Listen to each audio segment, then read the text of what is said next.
மீனவர்களுக்காக அனைத்து இந்திய அண்ணா திராவிட முன்னேற்ற கழக அரசு பல்வேறு நன்மைகளை செய்தது. பாக் வளைகுடா மாவட்டங்களில் இழுவை படகுகளை ஆழ்கடல் மீன்பிடிப்பு படகுகளாக மாற்றுவதற்கு மானியம் வழங்குகின்றது.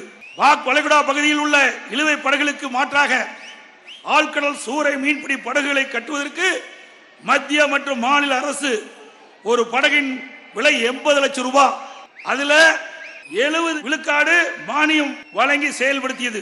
ஒரு படகின் விலை 80 லட்சம் என்று வைத்துக் கொண்டால் 50 விழுக்காடு அரசின் மானியம், மீதி ஒரு பகுதி மாநில அரசு மானியம்.